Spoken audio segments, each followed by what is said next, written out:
Hello दोस्तों, आज हम पढ़ने वाले हैं 6 जनवरी 2022 का most important current affairs.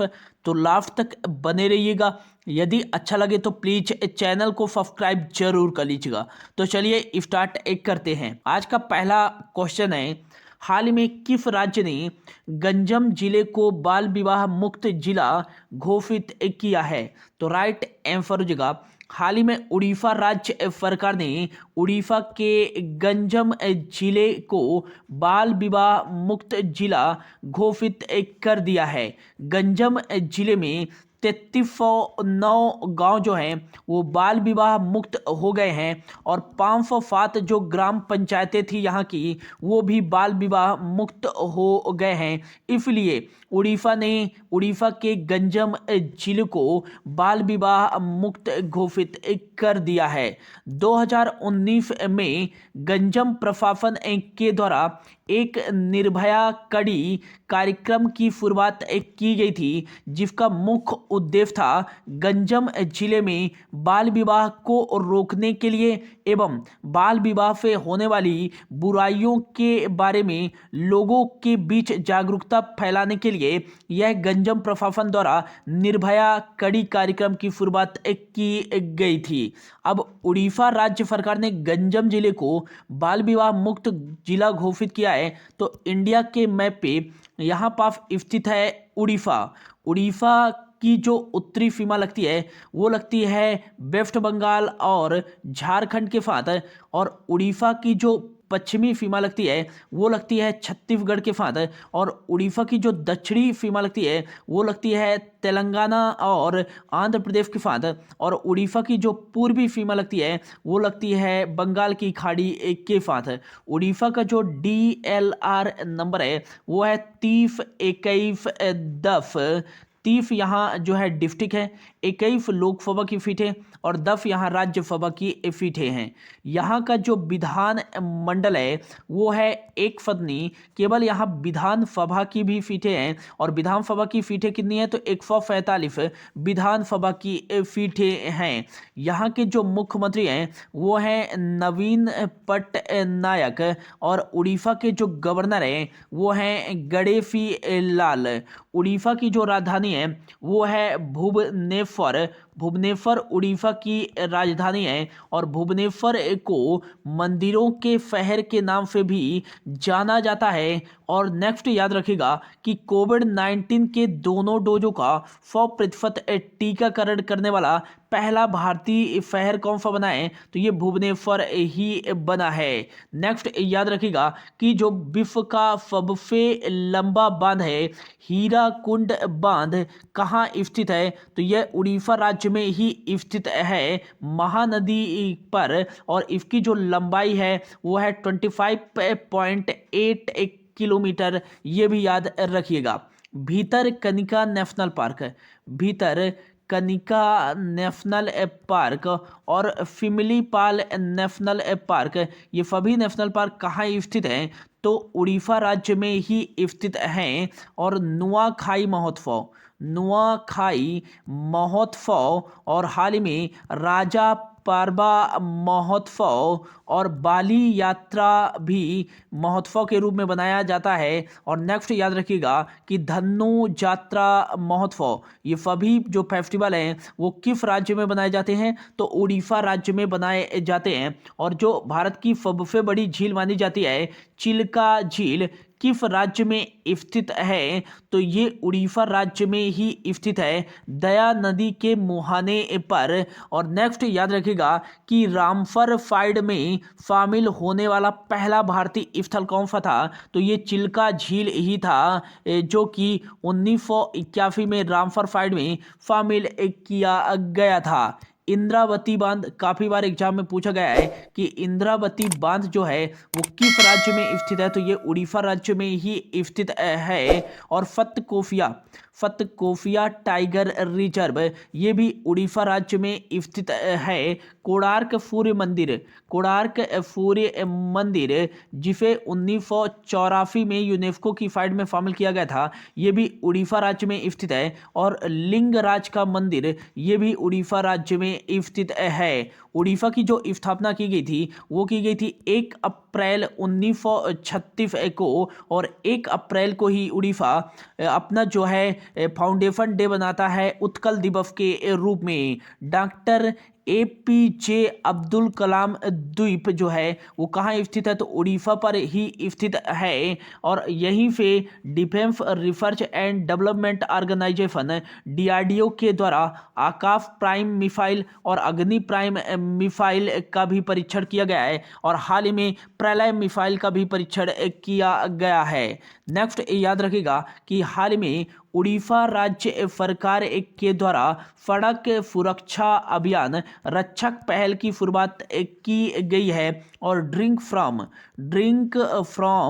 Tap परियोजना शुरू करने वाला पहला भारतीय शहर कौन सा है, तो ये है उड़ीसा का ही पुरी। नेक्स्ट, बीजू स्वास्थ्य कल्याण योजना। बीजू स्वास्थ्य कल्याण योजना के तहत जो है स्मार्ट हेल्थ कार्ड वितरित करने वाला पहला भारतीय राज्य कौन सा है, तो ये उड़ीसा ही है। जो भारत का पहला फायर पार्क की स्थापना की गई है, ये उड़ीसा में ही की गई है। और भारत का जो पहला वर्ल्ड स्किल सेंटर की स्थापना की गई है, ये भी उड़ीसा राज्य में ही की गई है। मधु बाबू पेंशन योजना की शुरुआत उड़ीसा राज्य सरकार के द्वारा ही की गई है। मिशन शक्ति लैब परियोजना की शुरुआत भी उड़ीसा राज्य सरकार के द्वारा की गई है। और हाल ही में उड़ीसा राज्य सरकार ने मुख्यमंत्री वायु स्वास्थ्य सेवा योजना की शुरुआत भी की है। नेक्स्ट याद रखिएगा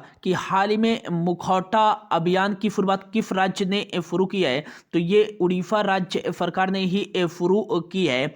और कोविड-19 से अनाथ हुए बच्चों के लिए आशीर्वाद योजना की शुरुआत ये भी उड़ीसा राज्य सरकार ने ही शुरू की है। और जो 2023 का पुरुष विश्व हॉकी कप का आयोजन किया जाएगा, ये भुवनेश्वर और राउरकेला उड़ीसा में ही आयोजित किया जाएगा। अगला क्वेश्चन है, हाल ही में RBI ने किसको कार्यकारी निदेशक के रूप में नियुक्त किया है, तो राइट आंसर हो जाएगा उपर्युक्त दोनों A and B, Ajay Chaudhary और दीपक कुमार। उपर्युक्त दोनों को RBI reserve bank of India ने कार्यकारी निदेशक के रूप में नियुक्त किया है। अब RBI ने कार्यकारी निदेशक के रूप में नियुक्त किया है, तो RBI का जो फुल फॉर्म हो जाएगा रिजर्व बैंक ऑफ इंडिया। इसकी स्थापना जो की गई थी वो की गई थी 1 अप्रैल 1935 में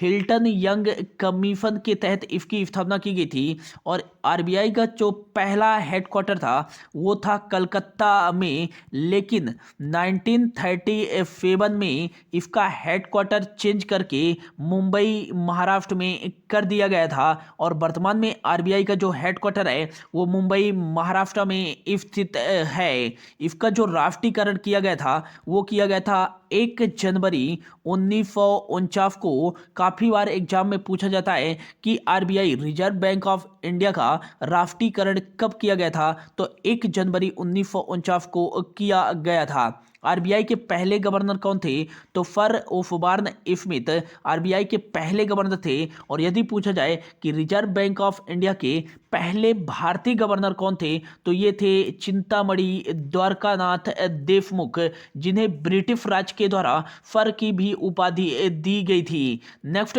RBI के 15वें नंबर के गवर्नर कौन थे, तो ये थे डॉक्टर मनमोहन सिंह, एकमात्र RBI के गवर्नर जो भारत के प्राइम मिनिस्टर भी बने थे, डॉक्टर मनमोहन सिंह। नेक्स्ट जो है RBI के जो वर्तमान में गवर्नर हैं वो हैं 25वें नंबर के शक्तिकांत दास। RBI में कितने डिप्टी गवर्नर होते हैं, तो 4 डिप्टी गवर्नर होते हैं। पहला जो है एम राजेश्वर राव, दूसरे जो हैं वो हैं महेश कुमार जैन, तीसरे जो हैं माइकल देव पात्रा और चौथे जो हैं आरबीआई के डिप्टी गवर्नर वो हैं टीबी रवि शंकर। अगला जो क्वेश्चन है, हाल ही में ओएनजीसी की पहली महिला अध्यक्ष और प्रबंध निदेशक के रूप में किसे नियुक्त किया गया है? तो राइट आंसर हो जाएगा, हाल ही में अलका मित्तल जी को ओएनजीसी की पहली महिला अध्यक्ष और प्रबंध निदेशक के रूप में नियुक्त किया गया है। ओएनजीसी बोर्ड के इतिहास में पहली बार ऐसा हुआ है कि किसी महिला को अध्यक्ष और प्रबंध निदेशक के रूप में नियुक्त किया गया है। ओएनजीसी का जो फुल फॉर्म हो जाएगा oil and natural gas corporation, इसका फुल फॉर्म हो जाएगा। इसकी स्थापना की गई थी 14 अगस्त 1956 को और यह एक जो है महारत्न एक कंपनी है और सरकार के स्वामित्व वाली जो है सबसे बड़ी जो है ऑयल कॉरपोरेशन की एक कंपनी है।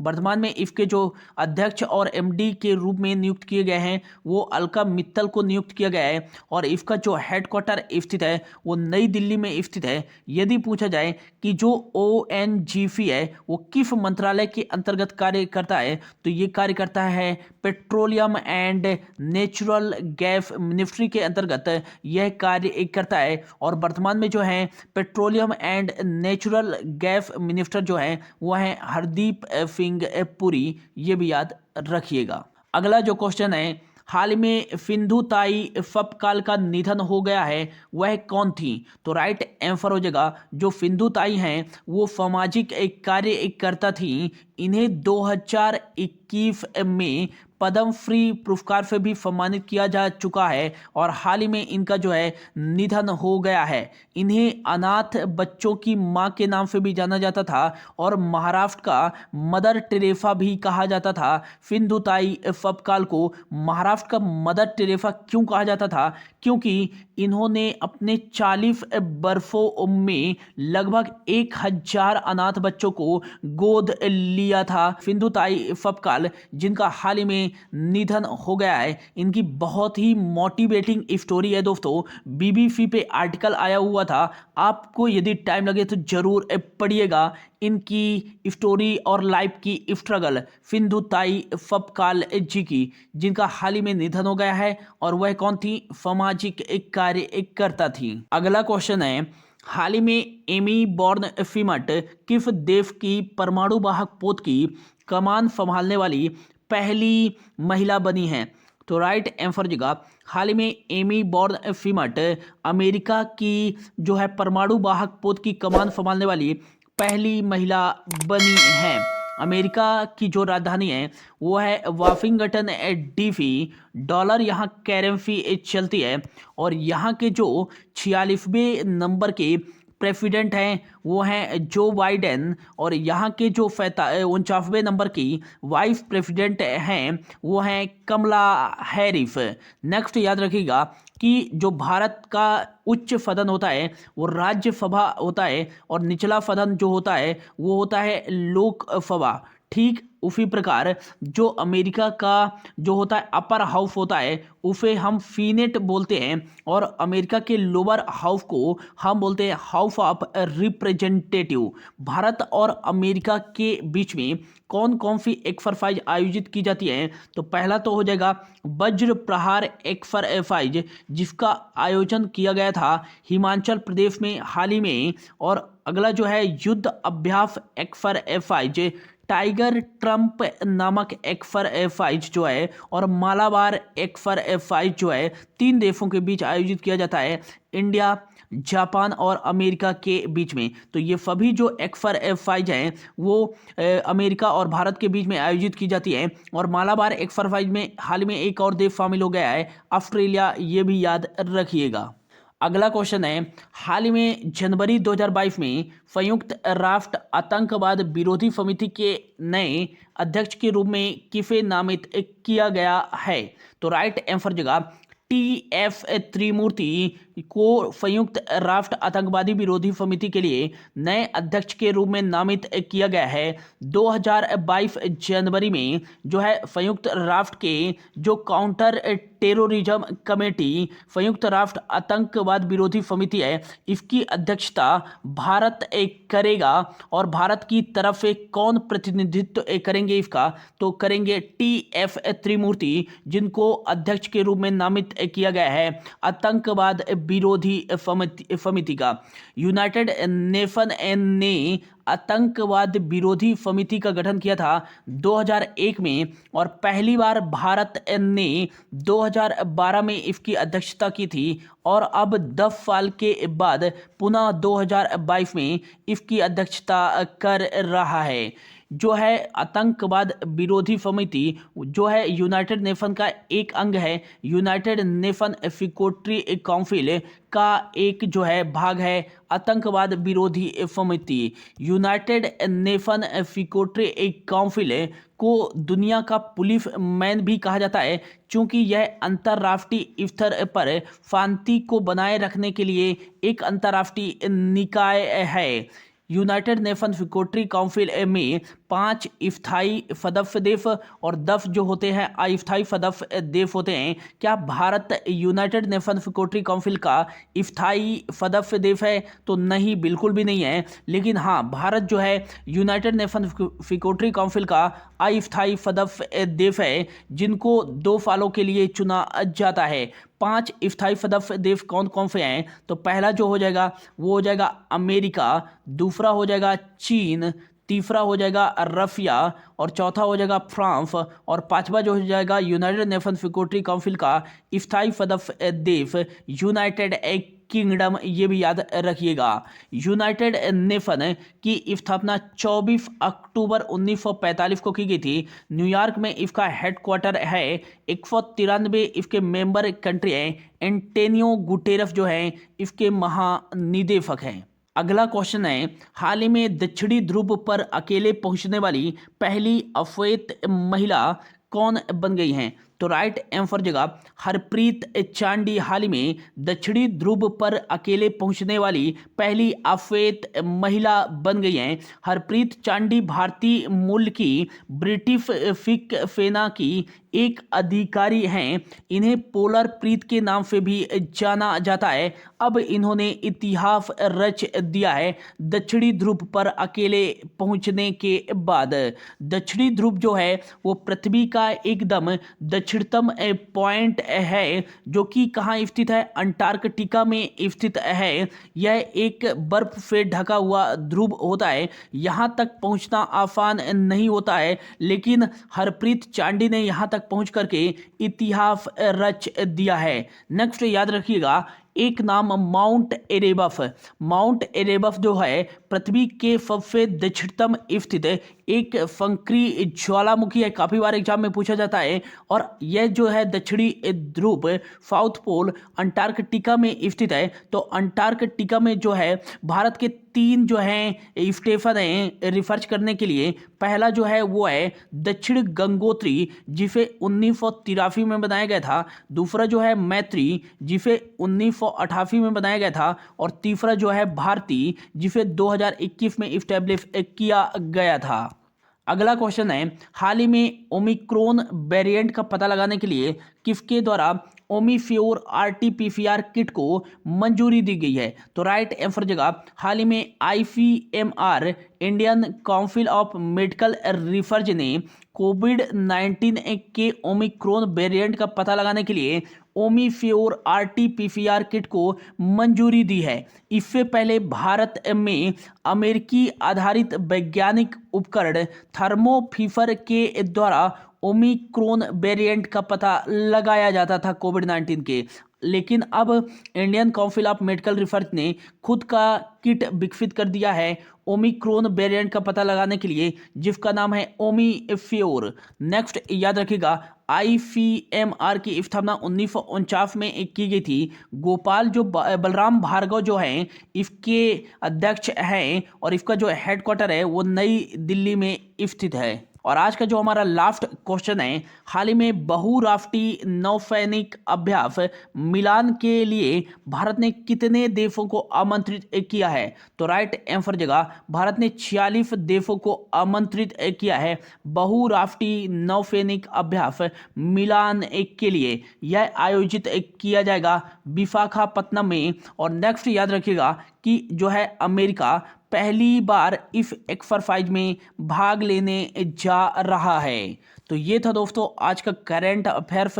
होप आपको अच्छा लगा होगा। यदि अच्छा लगा होगा तो प्लीज़ चैनल को सब्सक्राइब जरूर कर लीजिएगा। और प्लीज़ दोस्तों अपने कम से कम एक दोस्त को भी इस वीडियो को शेयर जरूर कीजिएगा। Thank you so much for your watching.